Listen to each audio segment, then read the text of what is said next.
कर्मफल। हर दिन एक भिखारी दरवाजे के पास आकर भीख मांगता था और घर का मालिक हमेशा घर के बाहर आते ही उसे देखकर फिर जाया करता। कई बार उसके लिए गालियां भी बकता। वह कहता कि तू जिंदा ही क्यों है? पूरी जिंदगी ऐसे ही भीख मांगेगा क्या?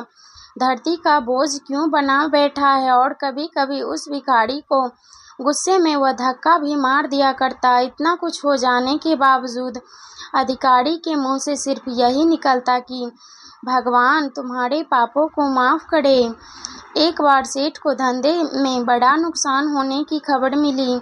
सेठ बहुत परेशान था कि तभी उसके दरवाजे पर वही भिखारी आया। गुस्से में अपना आपा खोते हुए सेठ ने उस भिखारी को पत्थर दे मारा। पत्थर लगने के कारण भिखारी का सर फूट गया और उसके सर से खून बहने लगा। फिर भी दर्द से कराहते हुए भिखारी ने इतना ही कहा, भगवान तुम्हारे पाप को माफ करे।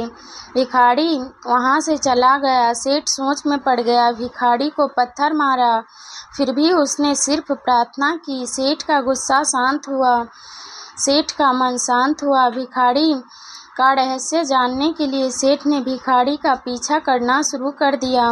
भिखारी जहाँ जाता सेठ उसके पीछे जाता। सेठ ने देखा कि कोई उसको खाना देता तो कोई उसको मारता, कोई अपमानित करता तो कोई गाली देता। लोग भिखारी के साथ जैसा चाहे जैसा व्यवहार करते, लेकिन भिखारी सबके लिए एक ही प्रार्थना करता, भगवान तुम्हारे पाप को माफ करे।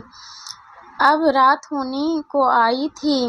भिखारी अपने घर जाने के लिए लौटा। वो अपने घर पहुंच गया, लेकिन सेठ अब भी उसका पीछा कर रहा था।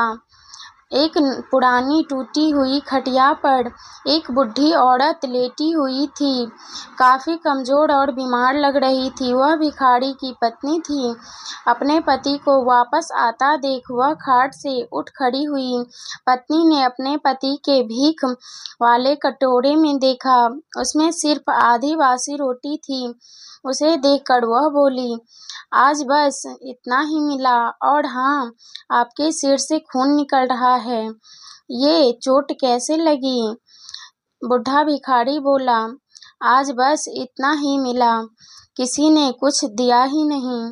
सबने गालियां दी और एक नए पत्थर फेंका, इसीलिए मेरा सर फट गया।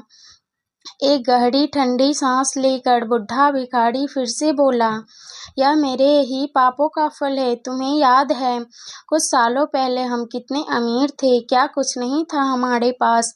हमारे पास हर चीज जरूरत से ज्यादा थी, लेकिन हमने कभी दान नहीं किया, और उससे भी बुरा हमने उस अंधे भिखारी के साथ किया जो हमारे द्वार पर भीख मांगने आया करता था। बुढ़ी पत्नी आंखों में आंसू आ गए। वह बोली, हाँ, हम उस बेचारे अंधे के साथ बहुत बुरा करते थे, उसका अपमान करते थे, उसे खाने के लिए रोटी की जगह कागज दिया करते थे, उसका मजाक उड़ाया करते थे और कभी कभी मारा भी करते।